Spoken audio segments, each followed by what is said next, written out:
Coach, thank you so very much for joining us on the show today. I'm very excited to talk with you about New Trier Aquatics as well as your journey in the sport of swimming. So welcome to the show. Thank you. Well, I guess we'll just kick it off right here. I know you've had a storied career, both with the Cincinnati Marlins and then just came up from Carolina Aquatics down in South Carolina and also spent some time with South Carolina LFC. But give me your background. What got you into swimming and why did you make coaching your career? It's been an interesting journey. I started out swimming for a very small YMCA in Columbus, Ohio, and really, did the normal stuff that you would do at a very small club. I believe we were probably 50 to 60 kids, and was given the opportunity, a great opportunity by Pete Lindsay at Miami University to walk on.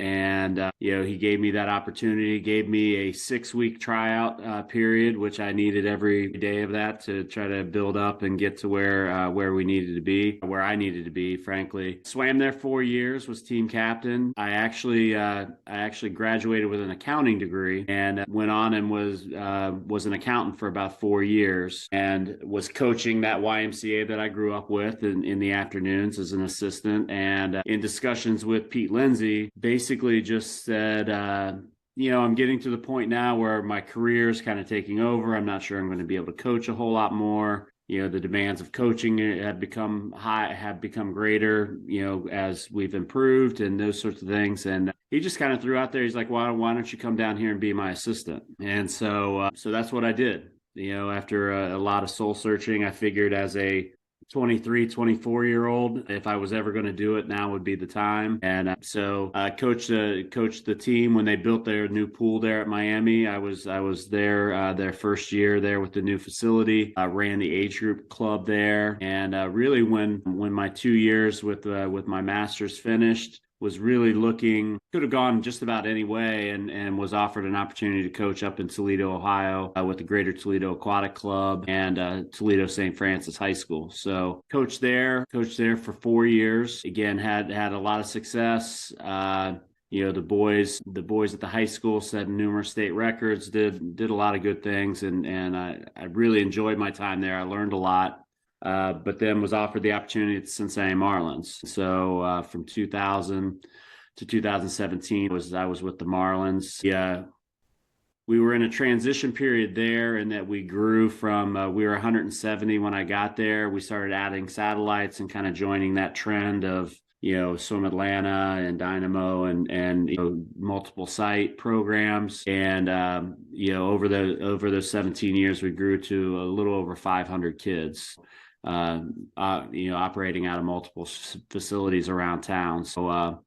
So did that, really got to a point where, to be perfectly honest, my kids were of an age that, they were in school and everything else. And I was offered an opportunity to work at the LSC in South Carolina. And I took that opportunity, which was great from a family standpoint. And again, the LSC was great as well. But I think I started to kind of miss the day-to-day coaching sort of thing. I think once you get the bug, it's hard to get away from it. And so, when the pandemic hit, we worked with the LSC, did a lot of different stuff, but I think the club that my kids were swimming on was struggling. And, I really kind of took that opportunity to kind of dip my toe back in the swimming world. And so did that. And really, I think knowing that it was a smaller team and that was not my expertise. And, so I really did, once I got back into coaching, really thought I need to look around for a team that I had more experience with, a larger team, maybe one that had multiple locations and things like that. And New Trier really fit that bill, and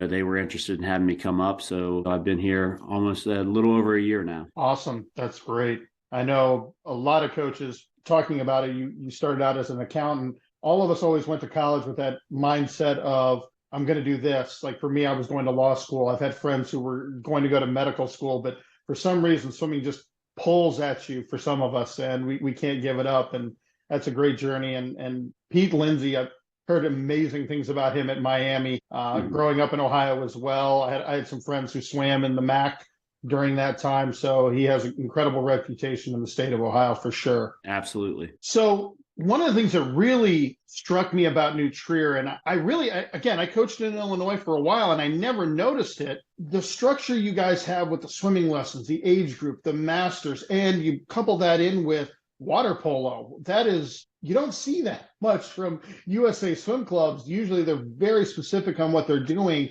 Talk to me about that dynamic and how that plays a role in your staffing as well as just the overall development of New Trier Aquatics, because that's truly what it is. When I hear about something swim club or something aquatic club, it is very specific to the sport of swimming.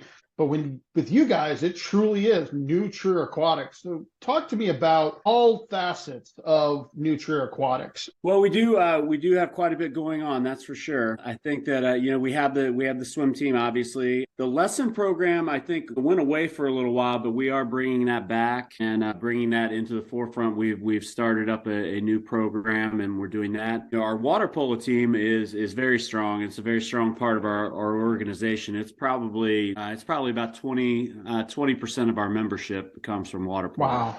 And so we've had a lot of luck. We've had great coaches there. I think the general concept of the whole thing is I think when you operate just a swim team, you're in competition with all of these entities. You're in competition with lesson programs. You're in competition with water polo, not necessarily for anything other than pool time. And when you're in this area, pool time is a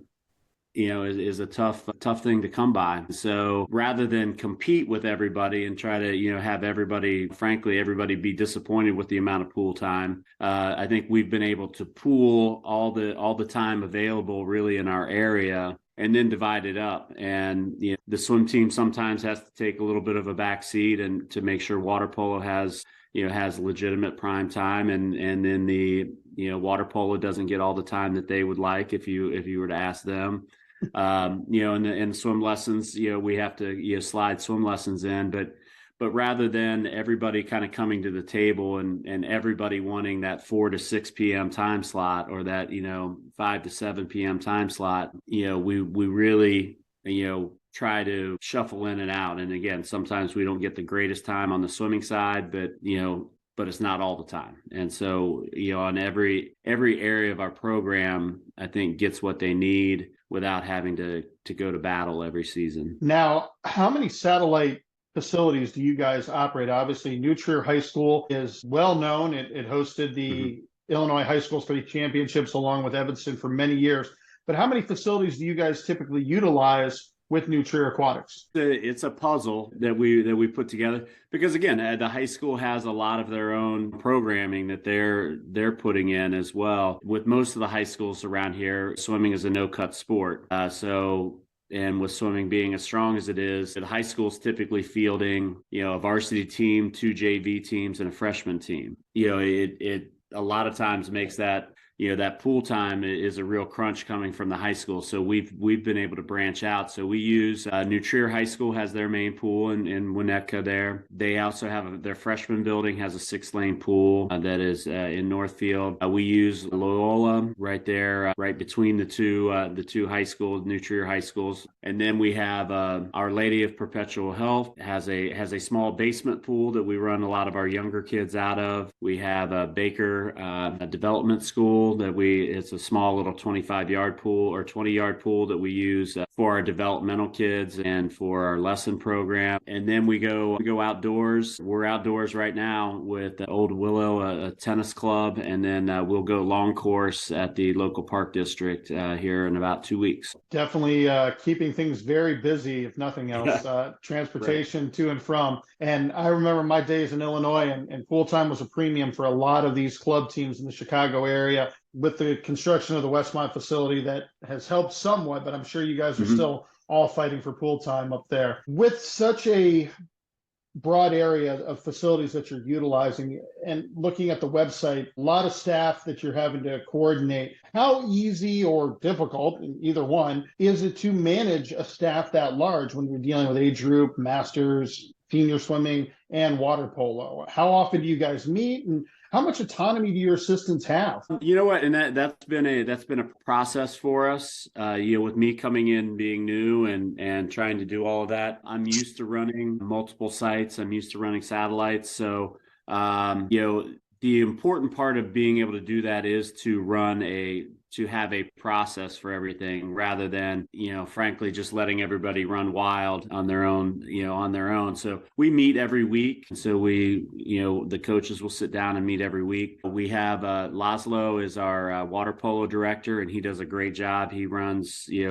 I know enough about water polo to be dangerous, so I leave it to him to run the program. He lets me know what he needs. We meet usually every other week or once a month to kind of go over his sorts of things. But on the swimming side of things, because that's again more where I'm directed, we meet about once a week, and we talk about the nuts and bolts of the program. Who's going where, what meets are going on.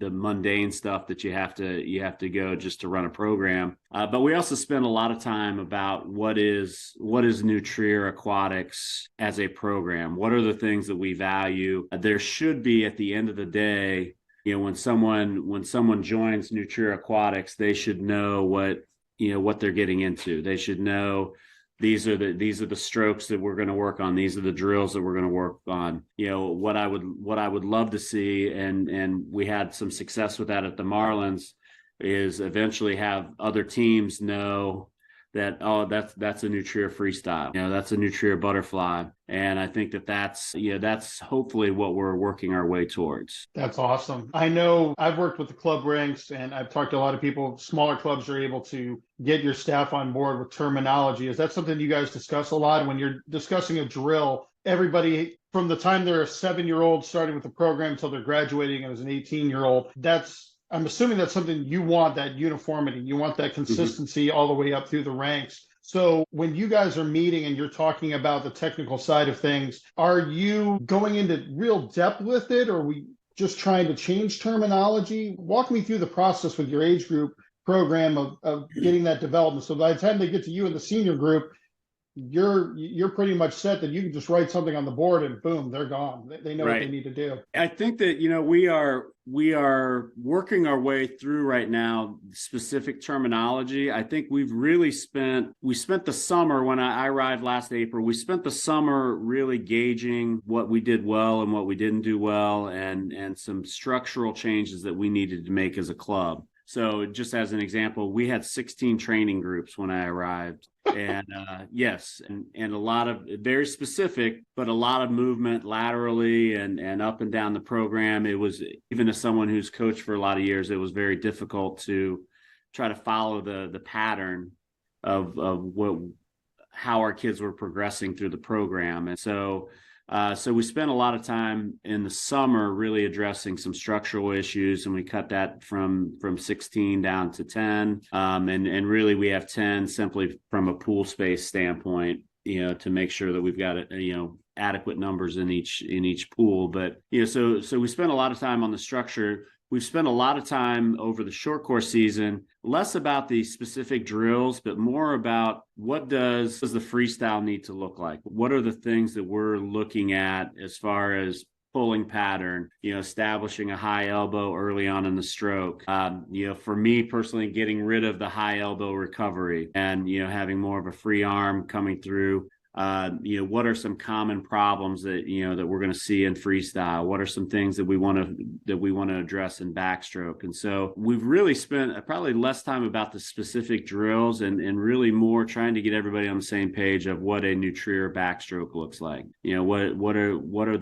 the things that I'm seeing, and really the other coaches are seeing in our breaststrokers that we need to address and we need to fix. And so I think that it's been a lot more, again, not set in stone, but I think a real discussion. We spend time every week when we meet talking about these are the keys to what we want to see in a butterfly. We had a meet last weekend. I didn't necessarily like these things in our butterfly. Here are some things I want to make sure we address, and this is what the butterfly looks like. And so we have shared documents that have videos of fly and videos of backstroke, and these are the things that we want to point out as we go through. You brought up something great right there that I wanted to touch on. When I started swimming back in the 80s and the 90s, it was all about yardage, staring at that black line, beating to all heck. But what I've seen at least at the collegiate level, and I'm starting to see more at the age group level, is there's less an emphasis on times or splits, but rather the focus on what should a backstroke look like? What should a butterfly look like? How should a kick be done? And it sounds like with working with your staff, it seems like you guys are doing less worrying about what a person's splits are, but actually more on the technical aspect. Would you agree with that? And I think I'm seeing that more from coaches in the club ranks right now. Yeah, I think that, again, getting in and working is important. And so I don't want to, go that route. And we certainly aren't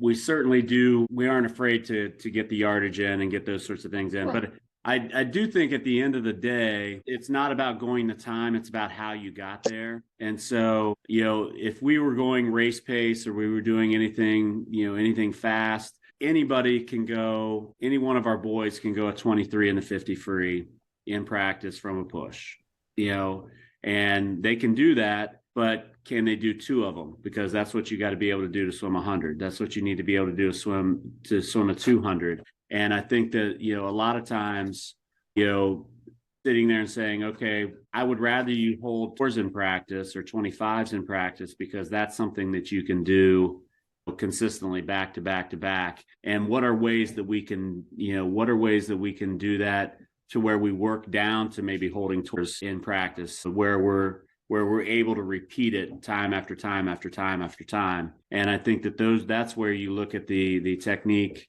and you look at, how they're getting there. So, for instance, I have a young man right now who is fast, one of our better freestylers. So he takes 20 strokes to get there when you ask him to go fast. And so we're trying to convince him that I would rather you go a second slower, but be around 14 or 15 strokes.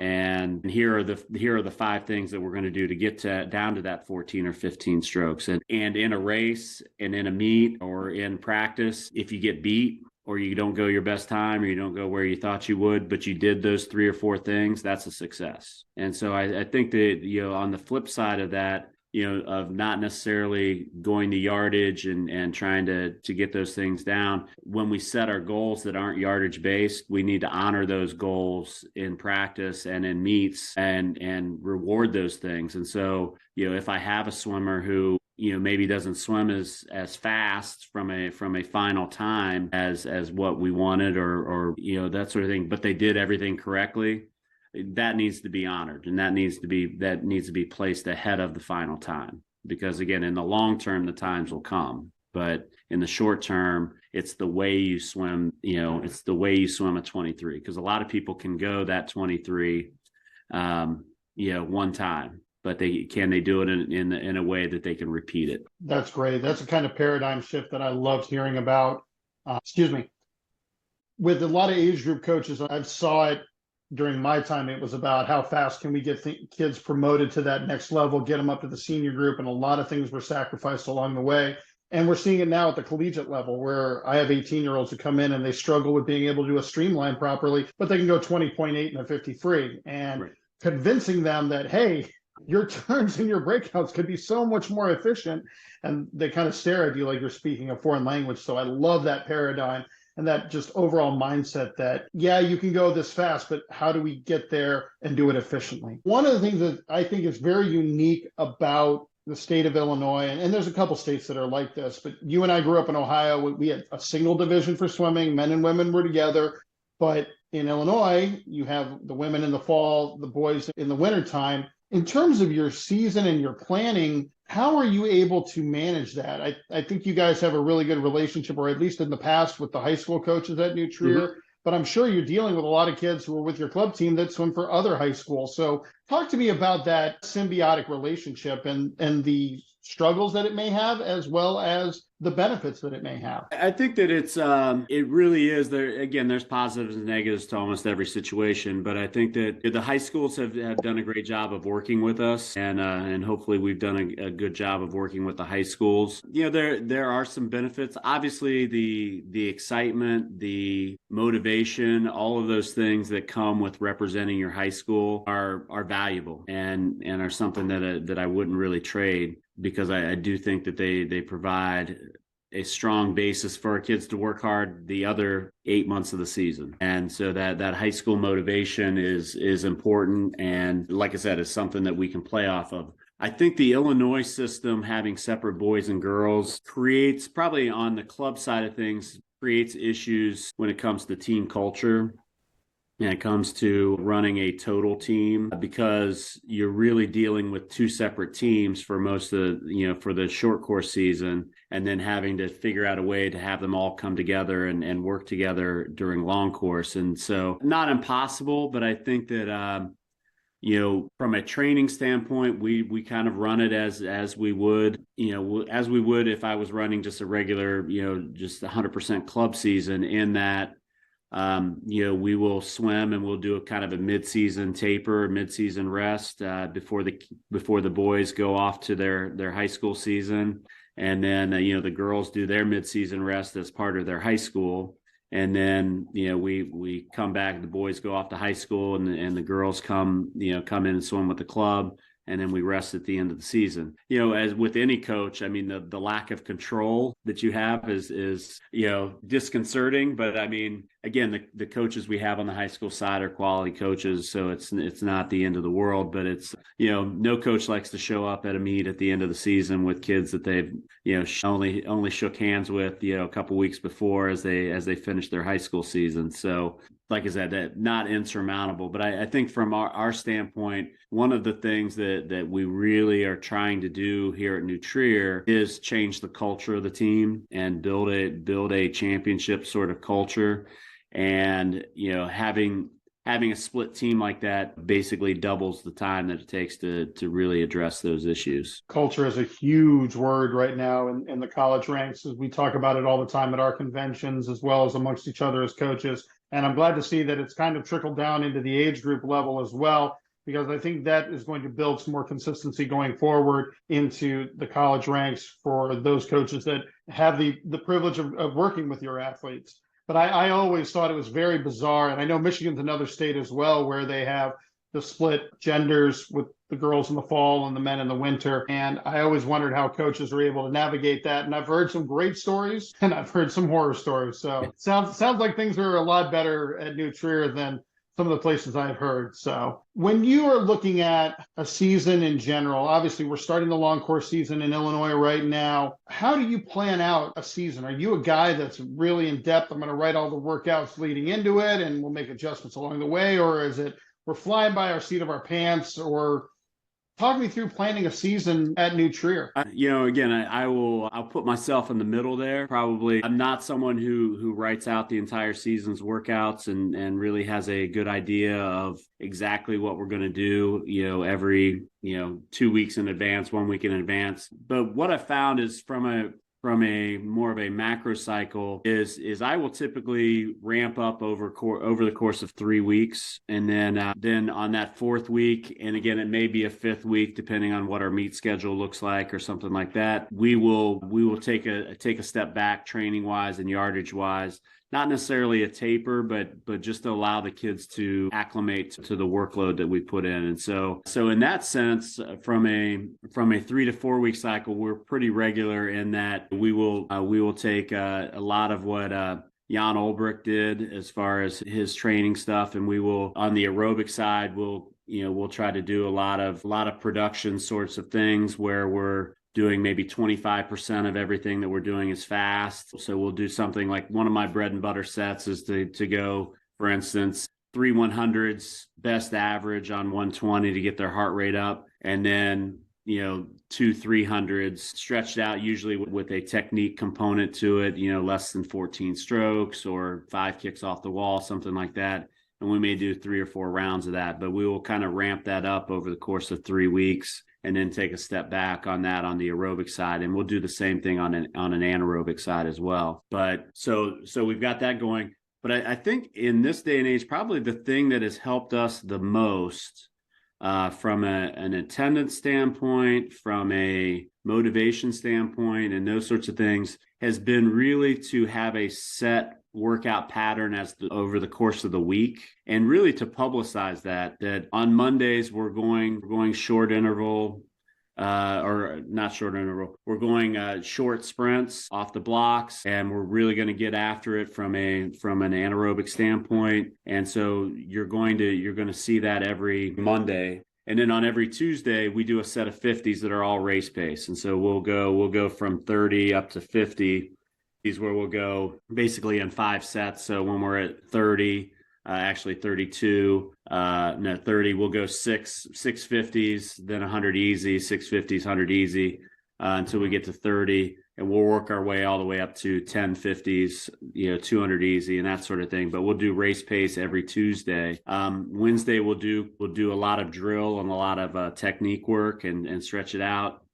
Thursday, then we'll come back and we typically will do stroke lanes where they'll do some aerobic stuff at their specific stroke. And then Friday, we'll come back and do some short interval, some fast stuff. And then Friday, I always tell people it's just going to be the hardest thing I can think of. And so we'll just, kind of cap the week off that way. But what has benefited us is the kids know if they're not there on a certain day, they're going to miss something. And because I think that a lot of times when you just have your kids come in and, hey, it's just going to be a 2-hour swim workout, we're just going to get in and swim. And even though in your head as a coach, you have a definite plan, a lot of times the kids don't see that. And so Tuesday is just a different version of Wednesday, and Wednesday is a different version of Thursday.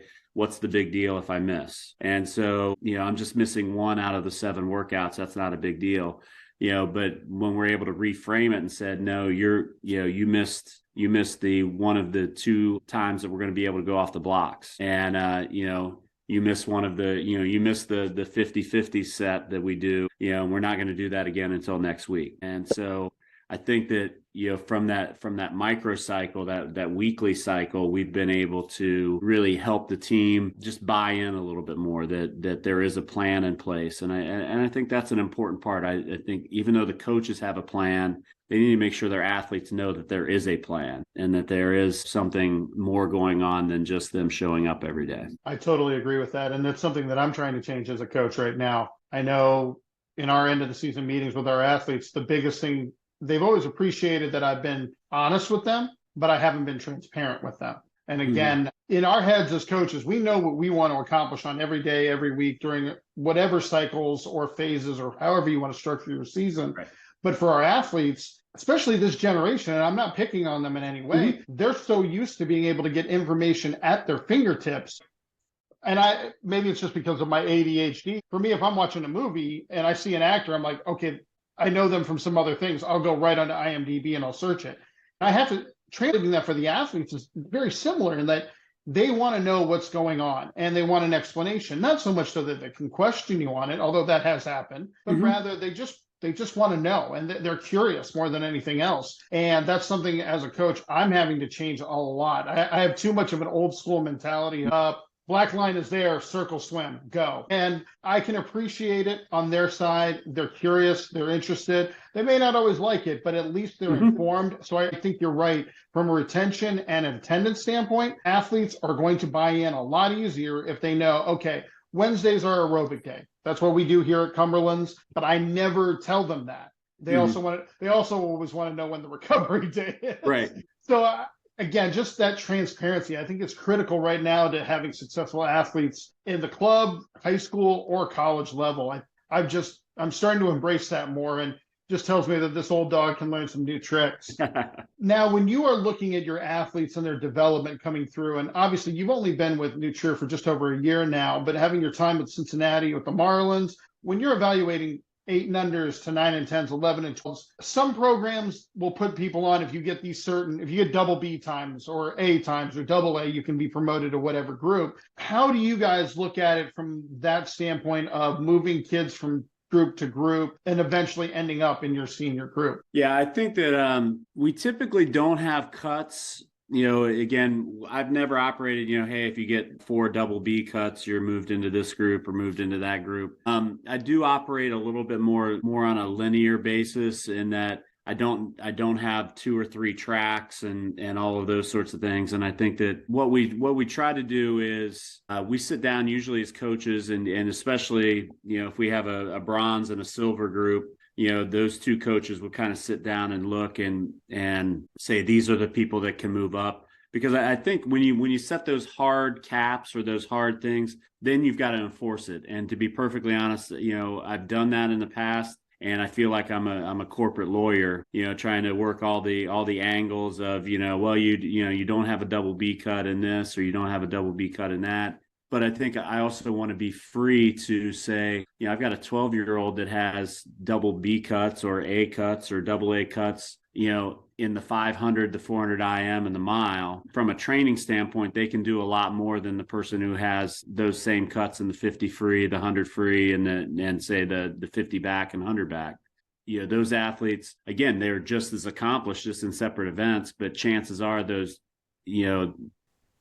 that swimmer who's just swimming the short things may not be able to, doesn't translate into training at a higher yardage, higher levels, and things like that. And so there's, it doesn't mean that they can't, but I would rather have a more qualitative sort of evaluation. Can they hang with the next group? And I think that, so we spend a lot of time talking about, I don't know, the kids in our Silver 2 group are going hundreds on 140. Is this something that person could handle? And maybe not on day one, but by Thanksgiving.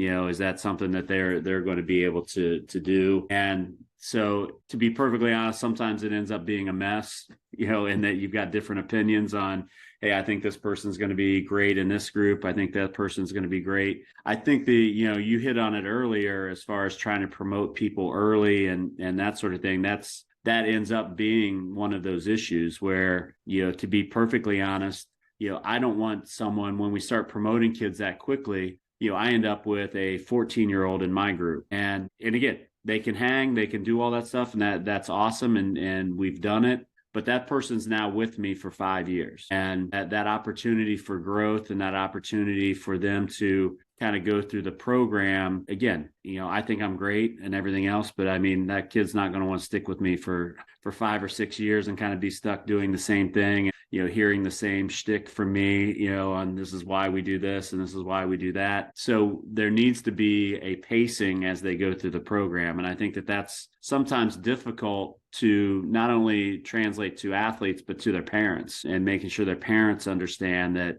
yes, your child is faster than some of the kids that are in the group after them, but, they don't need to be in that group.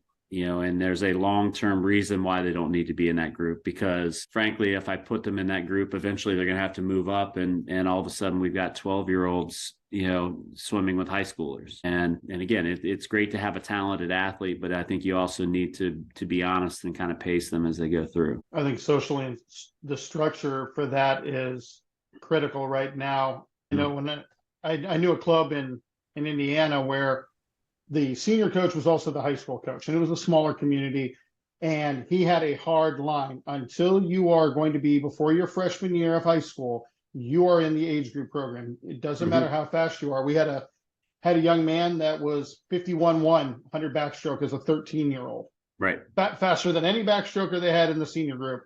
Parents were adamant, has to be in the senior group. He was 13. He did not need to be around 17, 18-year-old boys. Right.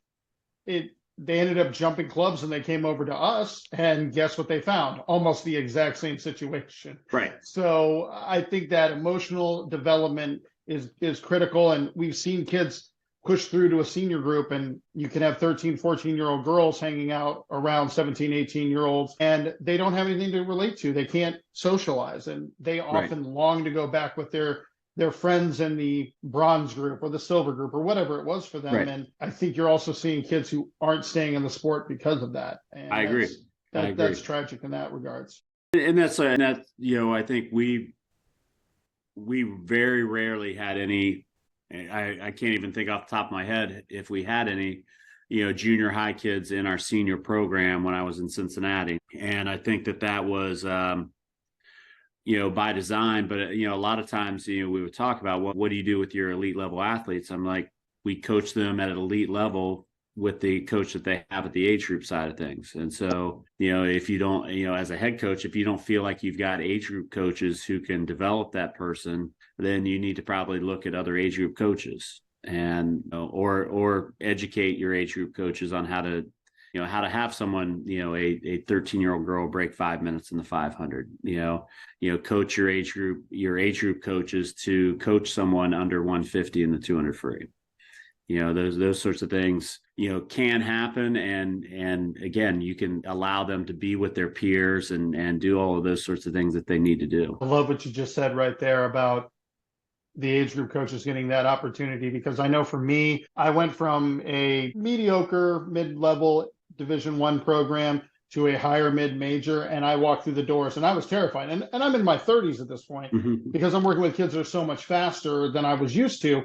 How was I going to coach them? Well, turns out I don't coach them any differently. Maybe the intervals are a little bit faster, but giving those younger coaches an opportunity to develop those athletes is going to give them the confidence that maybe one day down the road, they're going to be taking over as a senior coach with a different program, or even at New Trier, who knows? And I think that's something as coaches, we oftentimes forget about, is that we're trying to send the next generation of coaches through. I have graduate assistants here for 2 years. I'm trying to get them ready for that next job, and I want them to go be an assistant under somebody else. And I think that's a great statement right there. And just having those kids get developed by coaches who can handle it, and empowering those coaches to learn and work with those athletes. Well, the next thing and last thing I really kind of have is, you've obviously built something in a very short amount of time in New Trier, getting everybody on the same page. Going forward, what are your goals and expectations for New Trier Aquatics? Overall, my goals would be one of the top programs in the country. And I think that, we were able to do it in Cincinnati, and I hope that, we're able to do that here. I think that the interesting challenge, I always tell people, I had it in a lot of ways, again, going back to team culture, I had it very easy in Cincinnati, in that they had that culture already. I was walking into a team that had already won multiple national titles, had already, had kids go to the Olympics and swim internationally. So we weren't forging any new things. My first couple of years was just not to ruin everything that had been built over the first, 30 years or 40 years. But then, once we got into it, it was just really kind of maintaining that high level and that attitude and those sorts of things. And I think we had a good culture. And again, our culture wasn't always great. It wasn't always bad. It's something that you always have to work at to maintain. But we had that championship, that national level mentality. And I think that here, I think they've had that in the past. We've had a couple years where that has not happened, and we've had some turnover in athletes and coaches and things like that has taken away from that. So really the challenge here is that championship culture, that national level culture. Everybody who does it here right now is going to be a trailblazer. Everyone here now that is going to turn this team into a national level program is going to be doing it for the first time. They can't look across the pool at another group or another swimmer and say, okay, I want to be like that person. Because when we have people going to being the top 8 at junior nationals, having relays score at juniors or make the tier pro series and those sorts of things. Right now, those athletes are going to be the first one of their generation to do that. And so I think that's what we're trying to establish is how do we do something that hasn't been done in New Trier's recent past. And I think that's our next challenge is to really start getting kids used to winning, getting kids used to having expectations of being one of the top teams. And again, the Chicago area is no joke. There's a lot of teams here that can compete. And so, when you are down as a club, it's hard to see a way forward. And so we're really trying to create that way forward so all the athletes and the parents and the coaches see that there's a path to be one of the best teams in Chicago, which means one of the best teams in the country. And so I think that's our next mission, really. The training side of things, I'm really happy with. We're doing a lot of things that we need to do. But now our next thing to establish is when we arrive at a meet, do we expect to win? Do we expect to be able to compete? Do we expect to be in the top 8? Are we excited to compete? And I think that sometimes when you walk into a meet and you're going to be 20th or 25th or whatever, it's hard to build that excitement. And I think that we made a lot of progress this short course season. We were 20th place at the age group program, or at the age group state championship the year before. We moved up to 11th this year. And so, we're we're trying to establish that where our young, especially our age groupers, expect to win. And I think that's our real challenge right now. And I think that the training stuff is coming together. I think the training's the training, and at the end of the day, you can you can pretty much apply the physiology and the training aspects that and that you've learned over the course of the years. You can walk into almost any program and be successful if you have that background and that training mentality. But I think that our next step is to really come in and have a competition mentality that hopefully pushes us a little bit higher. I love it, Coach. Sounds like you got everything going on track right there in your chair. We'll see. Absolutely, and I'll definitely be following along. So here's our last segment. We call it 650s on the top. It's an either or. I'm going to throw out some things and just give me the first thought that comes through your head. Are you ready? Yep. Donuts or Danish? Donuts for sure. Curly or waffle fries? Curly. NFL or college football? College. Hot Wheels or Legos? Hot Wheels. Which one's better, the 200 breaststroke or the 200 butterfly? Long course 200 breaststroke is harder. How about that? Agree 100%. And the final one, you obviously live in the Chicago area now. You spent many years in the city of Cincinnati.